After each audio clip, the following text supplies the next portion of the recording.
Ngayon po, meron lang akong i-share sa inyo na products na ini-endorse ko and the same time, business ko na rin. Actually, complete elements siya. Isa siyang eyeglasses with complete elements na. Meron siyang anti-blue light, anti-UV, anti-radiation, and of course, meron siyang negative ion, far infrared, okay, germanium stone. Made po siya ng TR90. Ayan. So, lahat na po ng elements sa eyeglasses. Ayan. So, una po, i-check natin siya sa blue light. Okay, mahirap po kasi yun sabi-sabi lang na merong anti-blue light, anti-UV, or may negative ion. Wala nang po sila mga tester. So, ito po, papakita ko po sa inyo sa blue light muna. Ayan. So, meron tayo ditong pantest ng blue light. Okay. And, ayan. So, yan po, pakita ko na sa inyo. Ayan. Actually, kaya naman nagkaroon ng mga anti-blue light kasi dati po kasi, di ba uso lang naman yung mga ilaw sa bahay, yung mga ilaw na may gas lang or lampara, di ba? So, ngayon po, dahil po sa technology natin, ayan, meron ng mga blue light talaga. So, kailangan protection yung mata natin.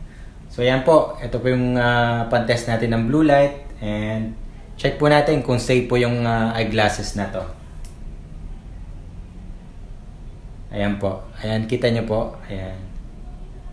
So, ayan, sobrang lakas po ng blue light na to. So, ayan. So, papakita ko po sa inyo. Ayan. So, ayan, kitang-kita nyo po. Talagang yung walang frame nung eyeglasses natin, talagang nag-violet siya, nag-dark siya. And yung may frame naman po ng eyeglasses natin, sobra talaga siyang, ayan, white. So, nagbabounce lang yung blue light. Kumbaga, protected na protected ka po talaga. Ayan. Okay.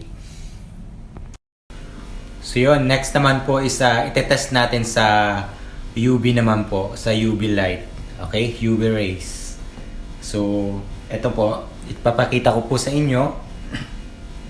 Actually, hindi naman po nabago yung UV rays, di ba, yun sa sun. So, it cause cataract po or catarata. So, ito po, papakita ko po sa inyo sa UV light naman.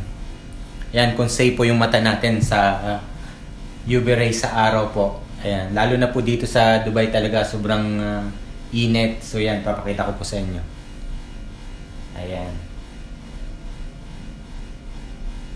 Ayan po. Ayan, nakikita nyo.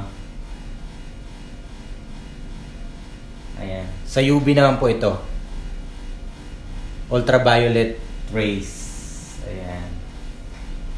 Ayan, kita nyo po. Ayan. Diba?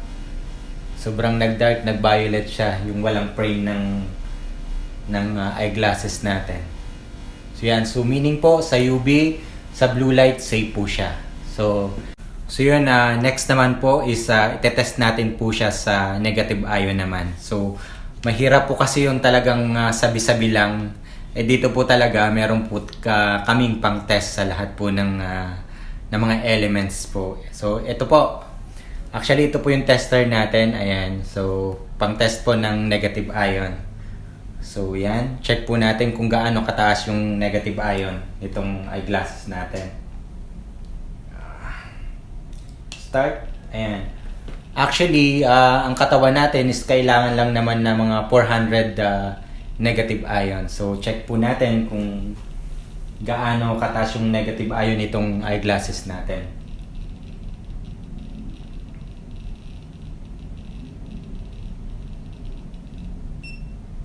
Yun ma'am, ayan, mga sir, mga ma'am, tingnan niyo po kung gaano kalaki. Ayan, 4,297 negative ion. Diba? Sobrang taas po. Ang kailangan lang po, tulad ng sinabi ko, 400 lang. So imagine po kung nakasuot kayo ng ganitong mga eyeglasses. Ayan, okay po. So yun, sa mga interested po sa products na to, message nyo lang po ako or comment lang dyan sa baba. Actually, mura lang po talaga siya. And Ayun, so alam nyo naman po kung nakasuot kayo ng negative ion, ayan yung last vlog ko. So panoorin nyo po yon kung ano yung what is negative ion. So nandun po in-explain ko po lahat. Ayan, so ayan, maraming salamat po. I hope nagustuhan nyo po tong video na to and nakatulong po sa inyo. Ayan, sa pagpili ng tamang eyeglasses. Ayan, so ayan, stay safe po. God bless and welcome to The Good Life.